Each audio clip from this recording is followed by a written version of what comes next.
you believe that we started recording right in the middle of 2020 with all of the COVID and lockdowns going on around us, unable to meet up? So like many a young gentleman, we turned to the internet for our entertainment. Tried to find a place where we could meet up and talk about the good, the bad, and that time that Stu saw a pelican on the canal. In order to facilitate our dreams of answering all of the big questions in film, and after a few attempts at recording via other methods to various levels of success, we found Zencastr, a super easy web-based one-stop shop for recording. Log in and you're ready to record in a matter of seconds. It doesn't take a tech genius to get high quality audio or video. And on top of that, the one time we have had an issue, the fact that the multi-layered backups are stored locally means it's easily fixed all in browser. There are plenty of tools you need when you start podcasting, so let Zencastr take that headache away, as it offers a place to record, edit and distribute all from one website. Any lazy bones Jones can pick up and play and have studio quality audio or 4K video put out for the world to see when using Zencastr. Go to zencastr.com/pricing and use our code CAGEFIGHTING and you'll get 30% off your first month of any Zencastr paid plan. We want you to have the same easy experiences we do for all our podcasting and content needs. It's time to share your story. And now, hit the music.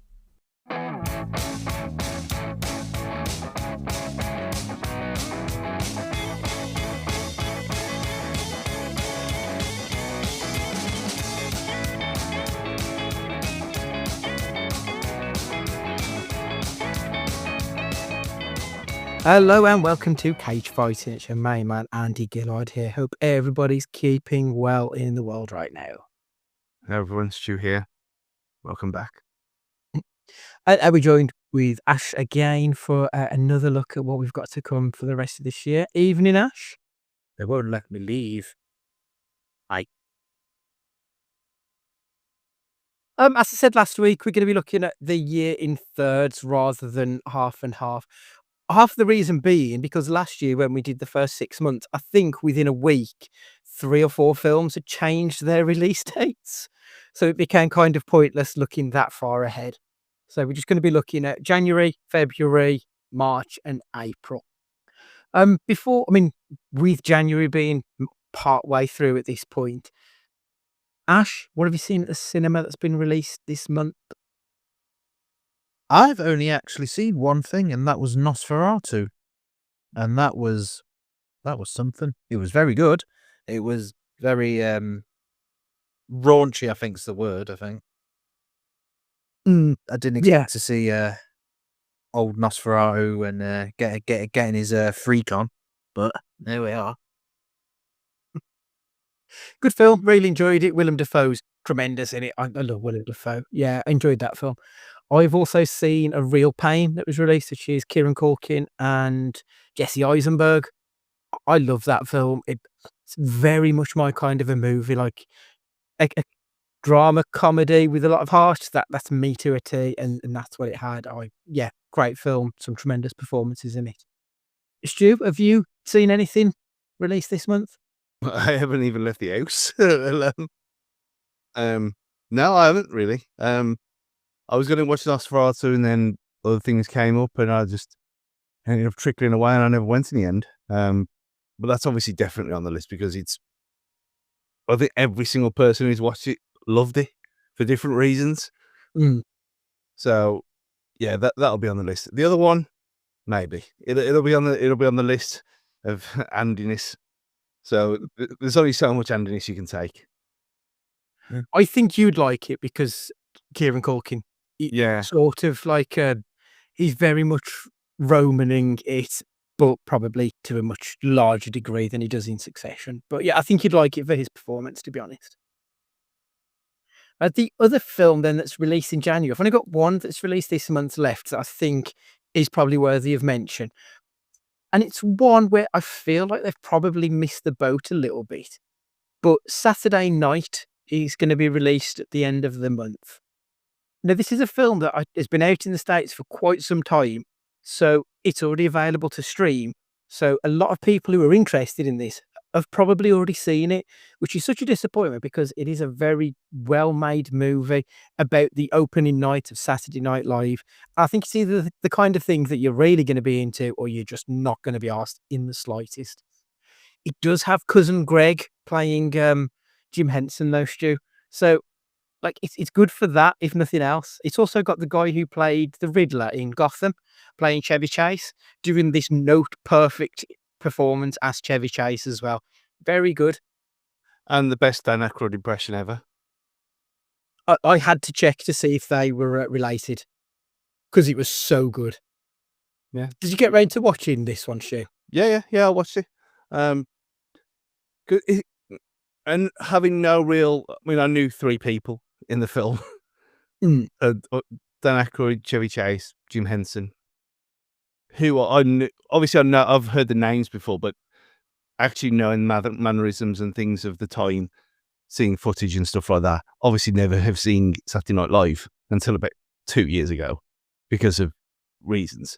Having no real reference to it other than the sketches that you kind of see, so of the chaos of it all and not really knowing anything about it. Yet I enjoyed it again, like I said last week. I enjoyed it for what it was.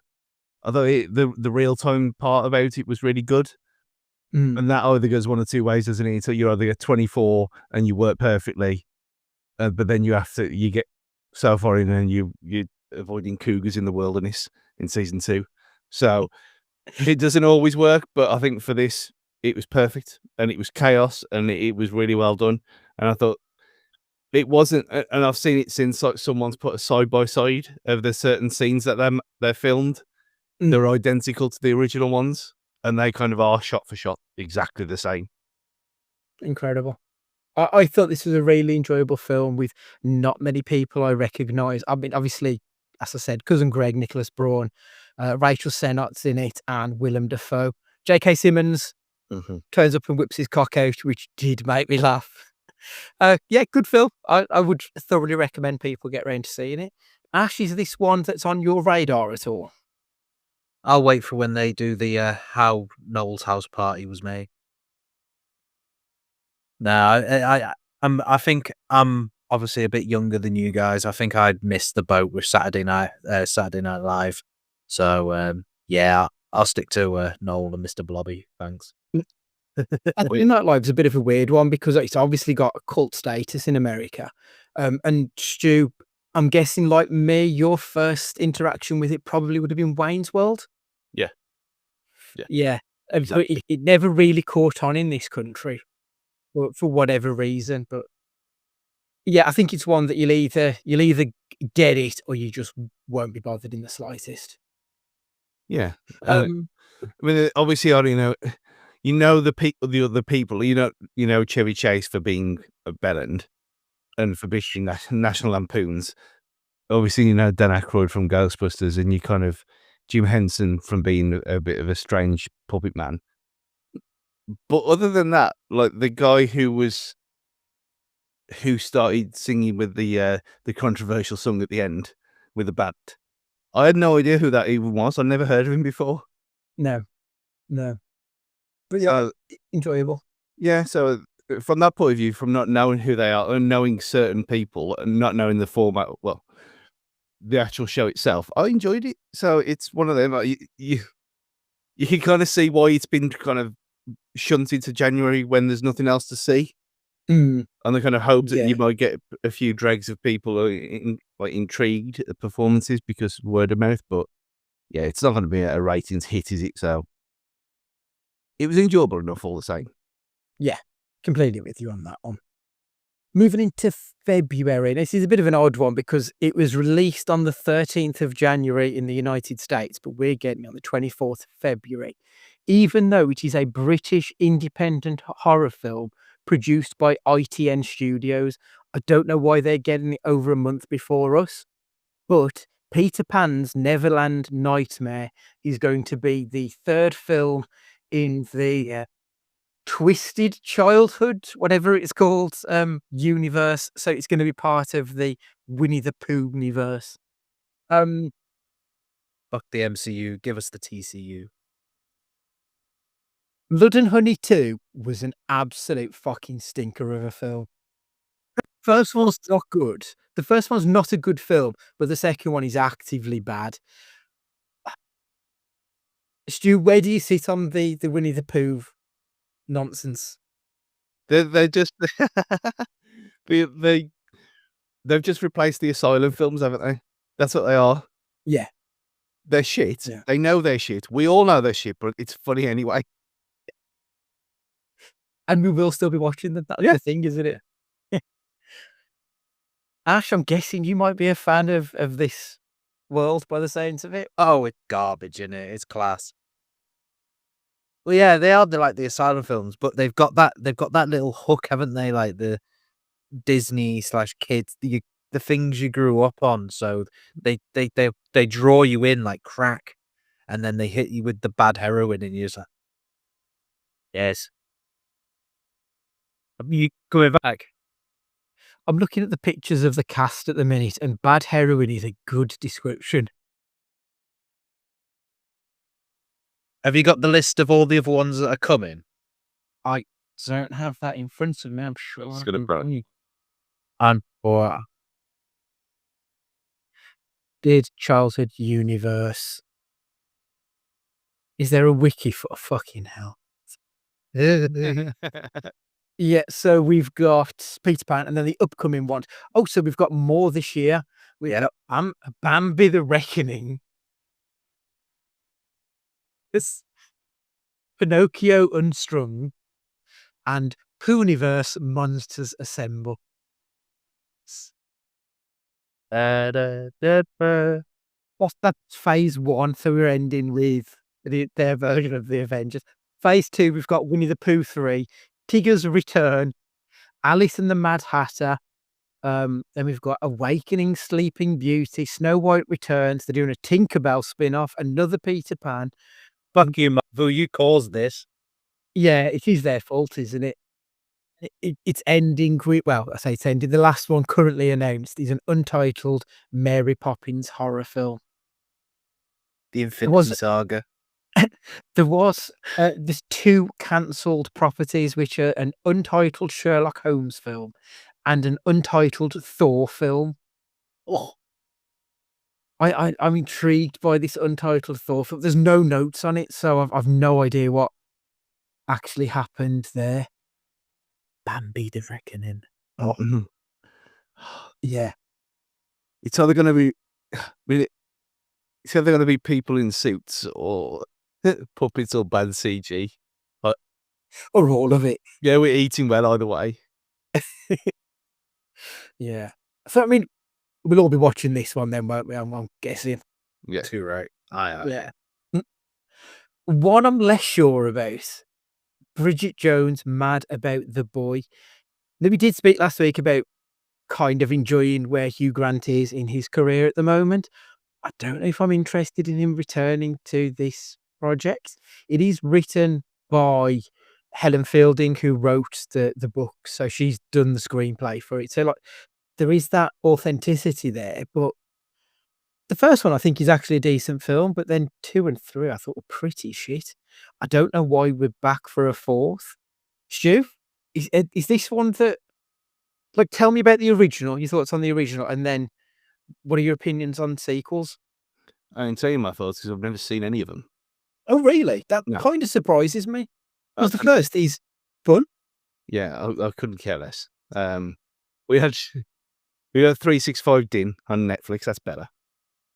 And you've got Red Shoe Diaries, etc. No, it was probably a time and place thing. Like I said before about Twilight, where it wasn't in my interest palette whatsoever at that time. And then you get to the second and the baby and all. It just didn't happen.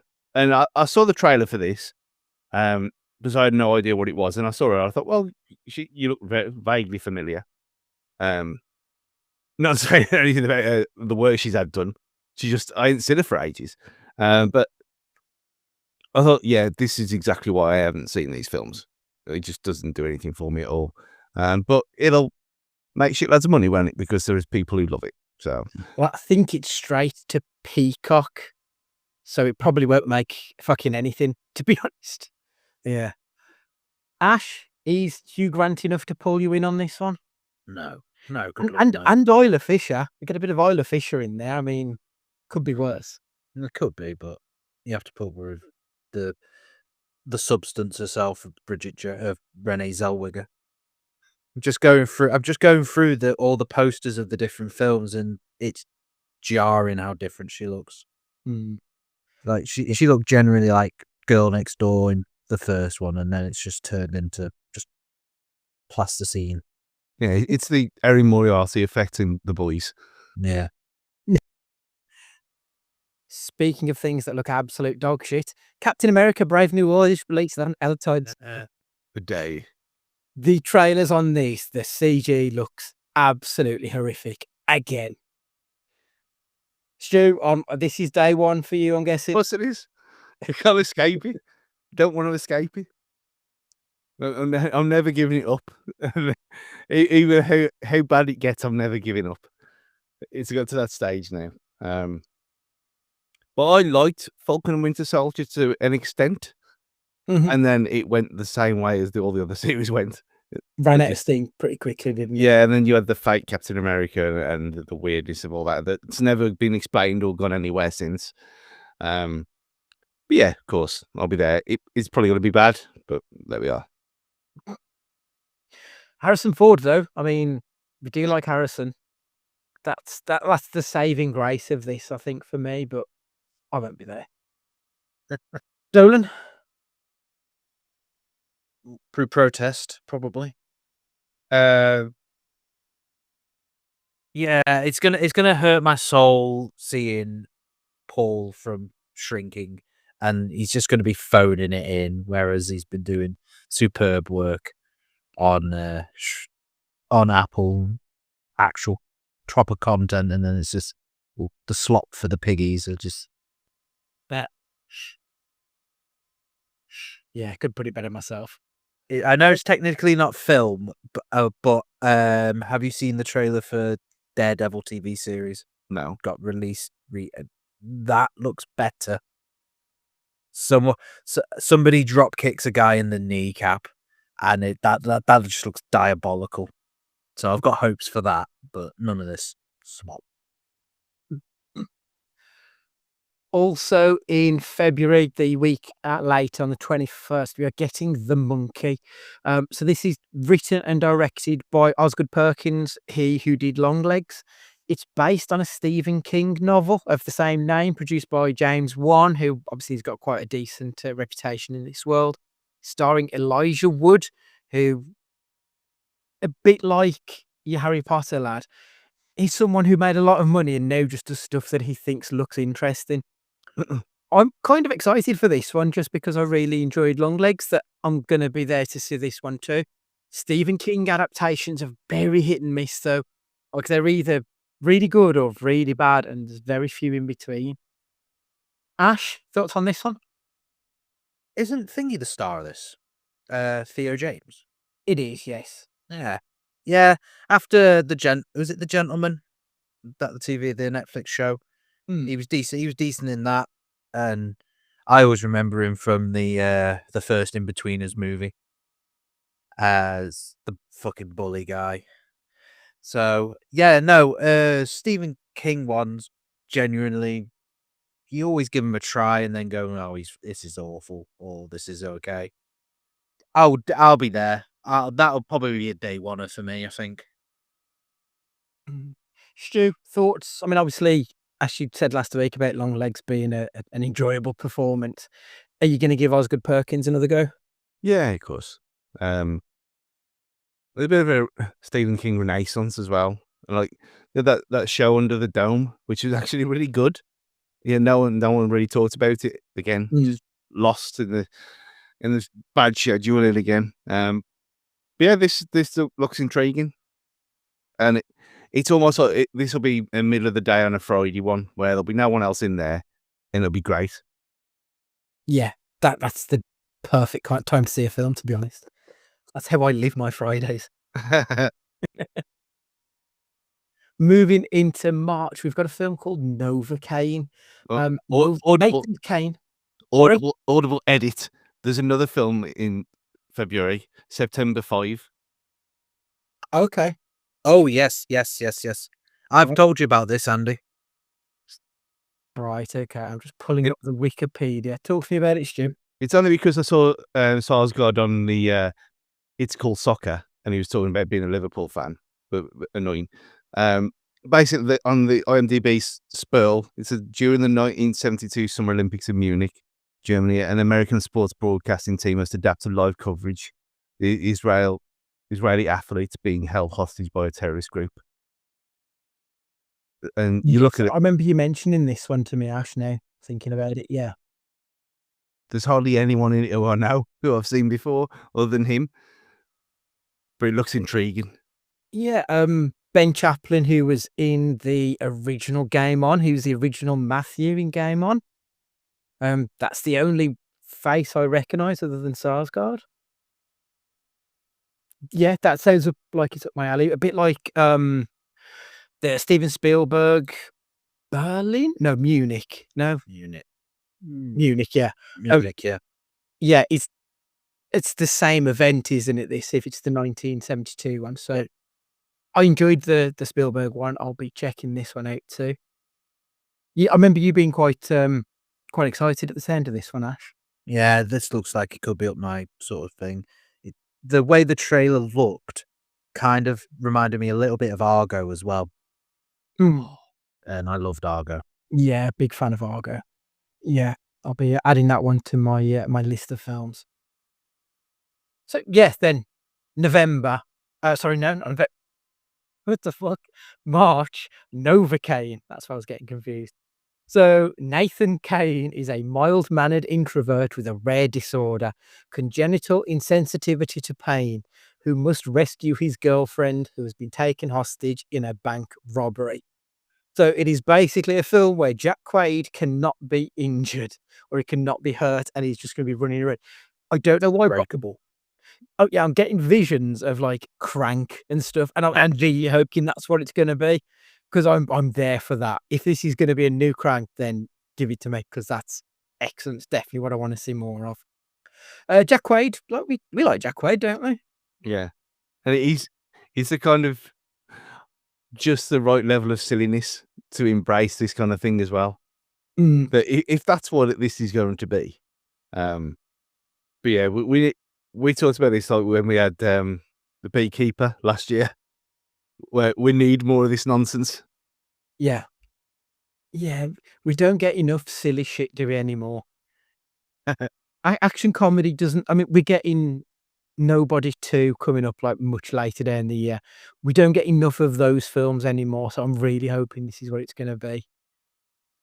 Ash, this one sounds like it's probably your kind of a movie too. Yeah, I watched the trailer before we started recording. And I was like, "Yeah, this is a piece of me." There's a little piece in it.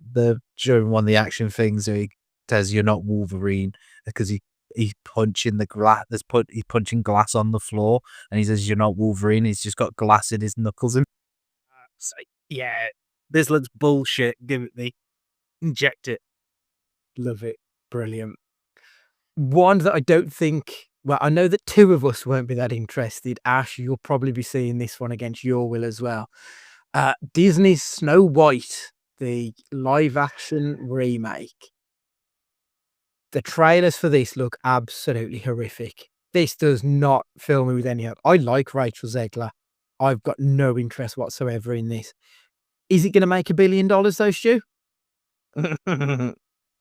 It might make $1 billion. No, just no, never. Not the whole thing with the dwarves is bad enough. You can talk about Snow White having fair skin, whatever, all you want. They've fucked around with this so much. There's so much box ticking going on, and yet, despite all that, it looks fucking awful anyway. So, who's it for? Yeah, I don't know.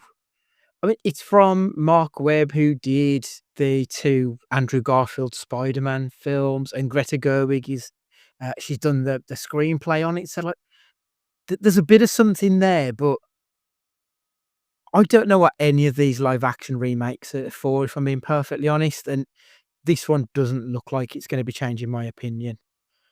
Ash, is this one? Because I know you're not asked about this stuff. Is this one that Mel will be interested in? The words, when I was going through the list you sent me of the films, the words were, how are Disney going to ruin this? So, I mean, it'll be day one, I'm sure, but it'll be under a microscopic lens. I'm dubious from the start because they got fucking Gal Gadot in it. So what's the fucking point if you're not even trying at that point? If you got Gadot in it, she's awful. As the ugly one as well, by the way. She's not much of an actor, is she? No. No, I've got very, very low expectations, but yeah. Speaking of Disney live action bollocks, have either of you watched Mufasa yet? No, that was another one that I was gonna go and see, and then they took it off the good screens. I thought, well, I'm not gonna watch something like that blurry. I'll just wait. Fair. Because that one, Yeah. being an original story and not a remake, I'm actually intrigued about.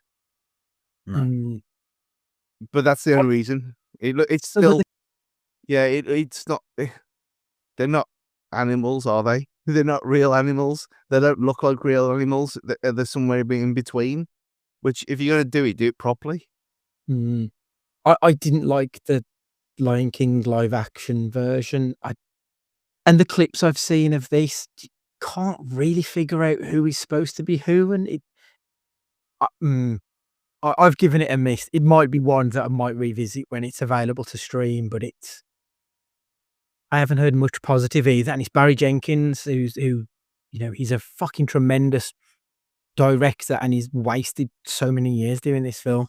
So yeah.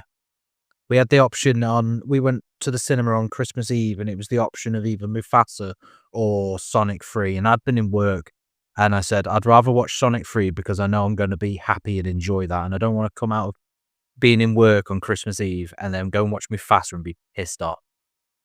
So we went and watched Sonic 3, and I made the right decision. Yeah, absolutely. Still in March, we've got The Alto Knights, an upcoming American biographical drama film directed by Barry Levinson, written by Nicholas Pileggi, and starring Robert De Niro in a dual role as mob bosses Vito Genovese and Frank Costello. It's De Niro, it's gangsters. Like, what more can you ask for, with all due respect? Barry Levinson is a tremendous director. Pileggi has done some great script work. I hadn't even heard of this film until I was doing the notes yesterday. And this might be like one of my most anticipated films in the first third of the year. Like, it just sounds very much like the kind of thing I like. So yeah, give me more of that, please. Stu? Yeah, it looks fantastic. I saw that there was a teaser on it in the playoffs last weekend. The NFL. Obviously dating when we're recording this.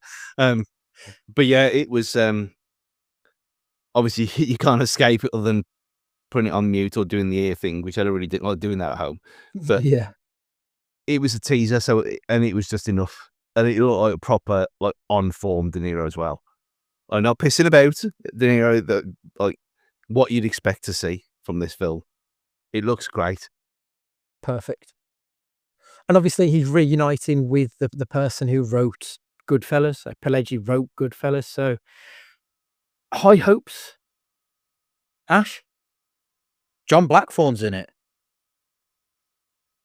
John Blackthorne. That is not a name I immediately recognize. Cosmo I was expecting something from Stu, but Cosmo Jarvis is John Blackthorne in Show. Oh, okay. Oh, he was in Lady Macbeth. He was very good in Lady Macbeth. So, bit of De Niro, bit of John Blackthorne. Yeah, give me that. I'll take some of that. Perfect. The next one up, Ash, is one that you told me like 15 minutes before we started recording that we need to put it on the list. I'm astounded it wasn't on the list. I I saw the name A Working Man and looked no further. I just, it's one of those things that it was literally the title sounds horrendous. I'm not even going to bother looking at it. But directed by David Ayer, screenplay by Sylvester Stallone and David Ayer, based on a book by Chuck Dixon, who wrote Batman in the 90s, and starring Jason Fleming, Michael Pena, David Harbour, and Jason Statham. Oh, what? I judged this film entirely on its title, and I clearly got it very wrong, because this is one that I want to be there for. Do you know what the basic premise is? No, not a clue. Statham's an ex-Royal Marines commando. Fucking stop me when you've heard this before. Except this time, he's a construction worker. Somebody's his boss's teenage daughter gets kidnapped, and he has to go and sort it out. It's like, yes, this is peak Statham. Give it me.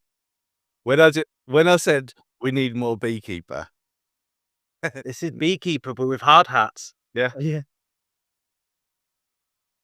Yeah, it sounds right up all three of our alleys, I think. Yeah, day one. This one is scheduled to be released in the United States March 28th. It doesn't say the UK. I'm hoping it's day and date, because a lot of people will be very pissed off otherwise, I think. But yeah, I'm well in for that one, Ash. That was a good shout. One that I don't know shit all about Minecraft, and I know even less about the film. Stu, your lad plays Minecraft, if I remember rightly. yeah, they're both. Or did. Yeah. Right, okay. So this was, I don't know if it still is, this was the biggest game in the world for a good chunk of time, wasn't it? Oh, I think it probably, from a money point of view, behind Fortnite, it probably still is up there. Right, okay.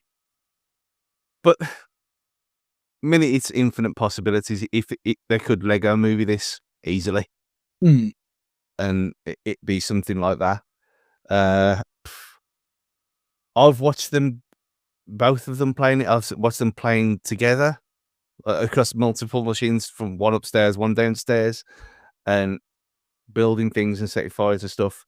I've got absolutely no idea what this could be, and they either go that way or they go the builder route, and it doesn't really make a lot of sense. So I presume they are gonna Lego movie this. I mean, you have got the Telltale games, the Minecraft story mode ones, which I never played them. So I've not even heard of those. Didn't realise. Is that on the PlayStation? I think so. I know you've got Lego. You got Minecraft Dungeons as well, which is a bit more of a story thing. It's like an isometric kind of thing, but set in Minecraft.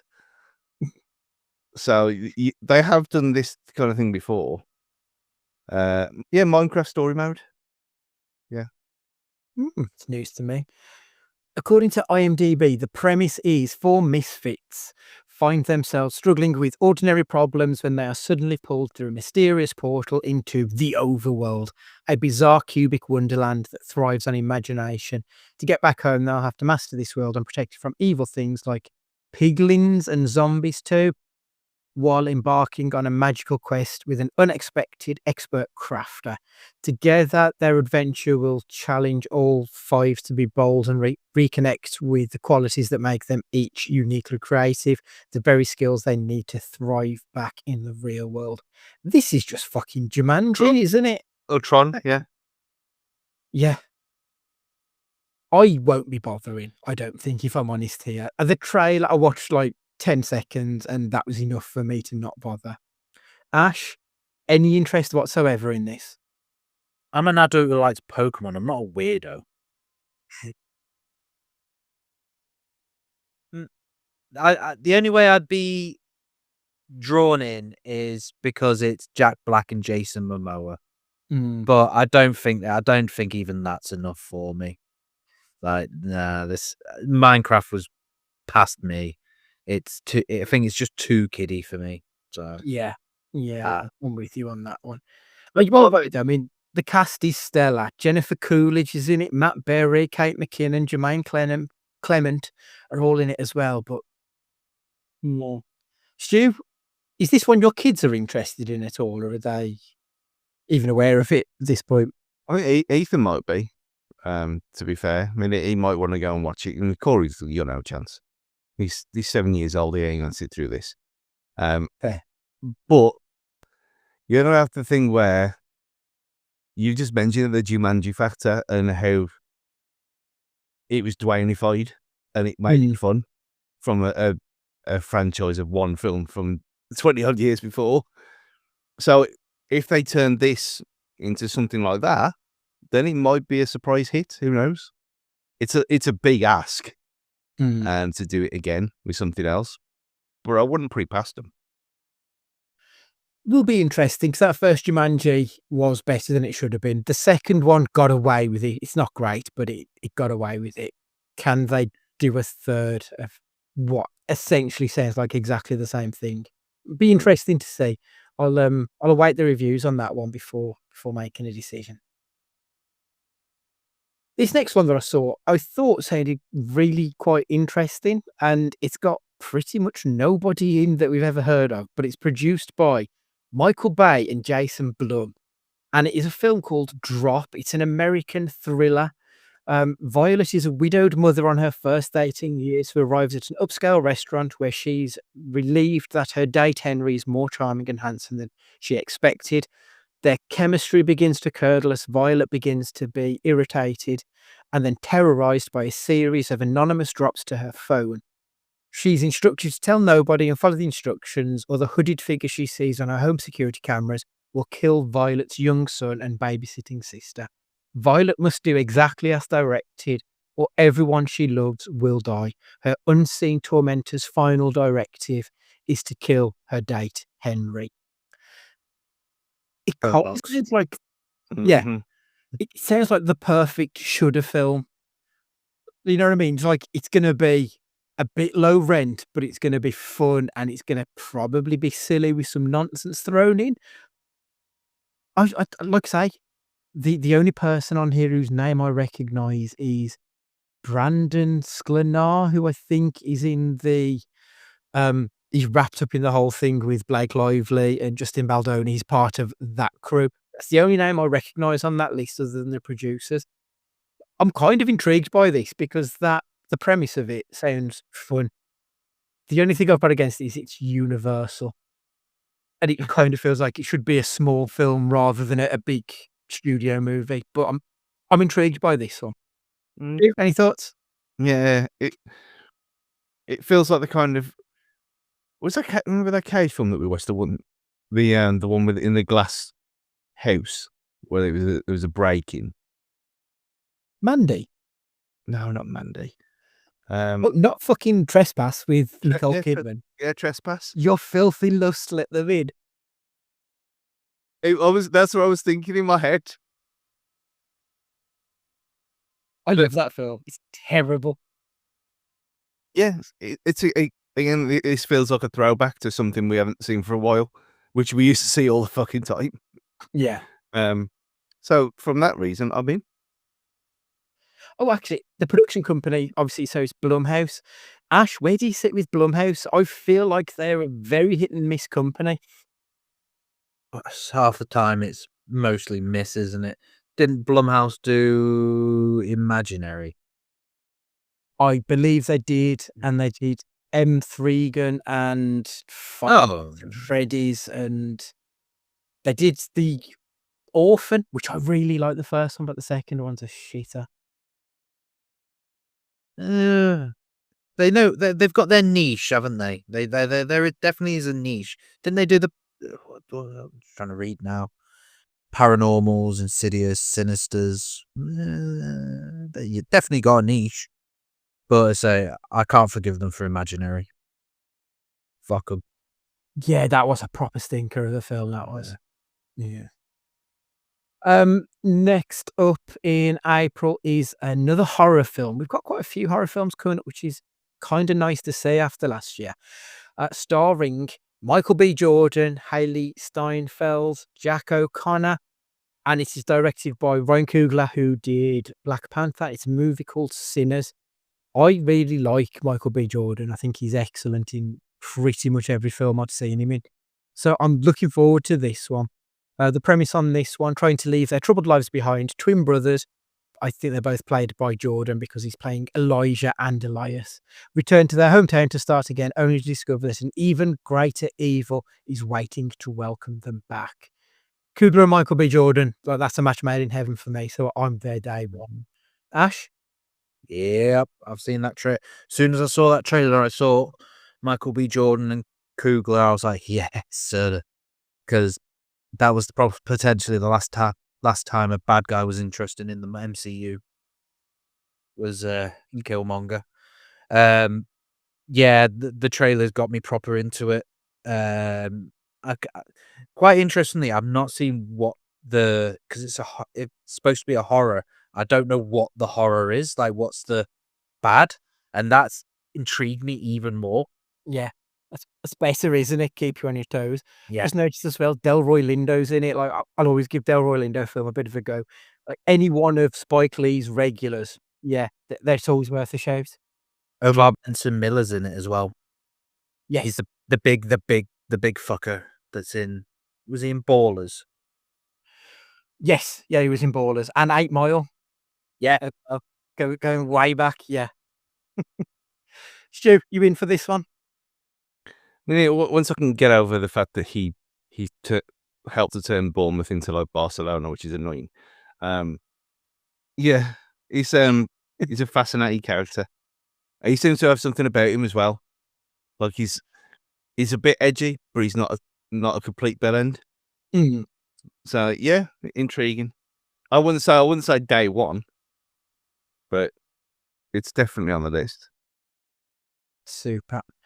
Right, the last film then that I've got to bring to your attention. It's one I know very little about, so I'm hoping that one of you two can. I was about to say I can't wait for you to try and describe this bad boy.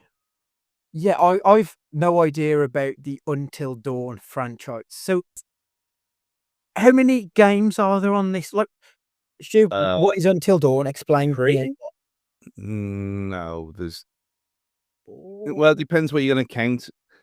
There's one game. There's a remake that has a different ending. But apparently it's like a kind of the remake isn't as good as the first one, even though it's pretty much the same assets as the first film. It's just the first game bit up-resed a bit, and then there's a kind of VR on rail spin-off, so that doesn't really count. And there is a sequel to the remake in production. But it's basically a teen horror. It's I think is it 5-6 friends go to this cabin in the woods, and Right. is it a silly thing to do when there's spooky things happen outside and they all kind of turn on each other and etc. And in the game it's one of them where your actions have consequences where Butterfly effect. Yeah, exactly. Butterfly effect. You can either kill everyone or everyone can stay alive. I think I have 3 in the when I played it. And you've got Hayden Panettiere and why am I blanking on his name? Rami Malek. Rami Malek, yeah, only one of his first roles in this game, and the guy who was in Agents of S.H.I.E.L.D. as well, who was the biggest name in there at the time. But yeah, it's great. It's that kind of heavy rain style of game where you are. Right. So you like heavy rain, you'd like this. I'm sick of telling you to play these games and playing the Dark Pictures anthology came from this. That's what I was thinking of. Okay, right. So the developers of Until Dawn, they made this for Sony. They didn't buy them, and then they went alone and did Dark Pictures separately. Peter Stormare's reprising his role, isn't he? Yeah, of course he is. I just about to say, I'm looking at the list and I don't know Ella Rubin, Michael Cimino, Ji Young Yu. I don't recognize any of these names. And then right at the bottom, Peter Stormare as Hill. Is he the bad guy because it's Peter Stormare and he's generally the bad guy? He's in the game. He's like the narrator, isn't he? Yeah. Oh, okay. All right. Like- Have you Peter Stormare? Have you seen anything about it and what they're doing with it? I know absolutely nothing about the game, the film, anything. It's all new to me. I didn't even realize it's part of the Pictures Underworld stuff. I watched the trailer. I watched the trailer just before we started recording, and I've watched what they're doing with it because I was intrigued to see how they're going to turn this into a film. Because obviously, with a butterfly effect game, you can't make that into a film reality. But I've now seen what they're going to do. Yeah, it's interesting. I don't know how much you want me to go into it, but they're taking a premise from a different film in a sense. Well, it's not very original then, by the sounds of it. I wouldn't say it could be fun. It looks like it's going to be fun if you like them sort of horror films, but Yeah, the game itself is not original. The game is just like, if it wasn't a game, it'd be like a 6 out of 10 kind of I Know What You Did Last Summer kind of film. Yeah. So it's nothing new. It's nothing like what that nonsense that looked like Resident Evil that we watched last year. What was that called? Oh God, the one with the fucking monster's point of view where he's just noncing around in the woods. Yeah. In a violent nature. In a violent nature, yeah. Yeah, it's nothing like that. I mean, but you look at the Sony adaptations and from PlayStation Studios, they've all been decent. Obviously, you take The Last of Us out of it because that's on its own level with HBO money. But Gran Turismo was all right. Uncharted was Uncharted. And you look at all the other things. Twisted Metal was superb and no one watched it. And yet we've got in season 2 of that. So obviously it found its audience and it was relatively cheap to make. So I've got kind of middling hopes that this will be all right, even if they are going to have to do something with it. But like the game, like the spin-off was, it was just in that universe. So this could easily just be something else in that universe. It's not, it's like the sister kind of thing. It's not officially linked to Dark Pictures because it's separate companies publishing it, but it's a similar kind of vibe. I've just sent you a WhatsApp, Andy, basically what the trailer said to me. Okay, so it's okay. So it's gonna, Yeah. Stu, it sounds like it's gonna be a Groundhog Day. Yeah, that makes sense. Yeah. Okay. Hey, okay. So if we do, just let the cow in the bag a little bit. So from basically in the trailer, they die, and then there's this clock that goes backwards, and then they're all alive again, and it looks like they're gonna have to figure out what's going on, and then they keep dying and going on and on and on. But so I said to Andy, it's the Edge of Tomorrow, where Tom Cruise was it Tom Cruise? Yeah, Tom he Cruise. keeps dying and figures and has to go progress, but it looks like it's gonna be a horror version of that. But that actually works really well because you could do that with that anyway, couldn't you? Because you could save and you could go back if you didn't like it, or you could play through it again and keep them alive. Yeah. So that makes a lot of sense. It sounds like a Friday the 13th version of Happy Death Day. Yes. Is that a good way of putting it? Yeah. Yeah. Okay. Super. Right. Okay. That's everything I've got noted down for the first 4 months of the year. Ash, what's the film on the list that's probably sticking out to yourself most? You mean more than Peter Pan? You've got to go with Working Man, haven't you? Really? Yeah. Or Novocaine. Yeah. They both sound very similar, don't they? Like it's going to be that kind of fun action stuff. Oh, there was one film that I forgot to mention. Mickey 17. We spoke about that film on this podcast 12 months ago because it was supposed to be out March 2024 and then got pushed back a year, literally within a day of us recording the podcast. So if you want to know our opinions on that one, you can go back 12 months and find out. I'm looking forward to that. I do like Pattinson, and it's Bong Joon-ho, his follow-up to Parasite all these years later. So I'm intrigued to see where that one goes. Stu, what's standing out for yourself? I'm quite intrigued with Monkey. Mm. The Monkey, and having seen it at the weekend, the Alto Nights looks like it could be special. We've kind of been starved of mob stuff for a while, Yeah. so a nice return to form on the cards by the looks of it. Mm. I'm with you on Alto Nights. I think having watched Sopranos not that long ago, I've wanted some new mobster stuff to come along, and I've been waiting a while now, so I'm ravenous for it. So yeah, Alto Nights is definitely there. Sinners as well, the Coogler and Michael B. Jordan one. I'm looking forward to that one. So I think those are the two that really stand out for me. Right then. So next week, which will be the first week of February, what we're going to be doing is we're going to be looking at the first half of the decade and also the first quarter century of the 2000s. So next week we'll be looking at part one. We'll be looking at the critics' choice of the best films that were released in the first 5 years of the 2020s. The week after will be the readers' choices of people who submitted their votes on what they think is the best film of the first half of the 2020s. We'll then be doing our favourite films of the 21st century so far, and we'll be looking at the Oscars of the 21st century as well. So we'll be looking at the first 24 films of the 2000s, because we'll then be doing it the month after, when we've got the actual Oscars, which will complete the set. So we're going to be looking at the recent-ish history in the next few. We'll throw a few Nick Cage films in there as well. We'll let you know what they are on the social, so make sure you've got us at Cage Fighting Pod, and any emails to cagefightingpod@gmail.com.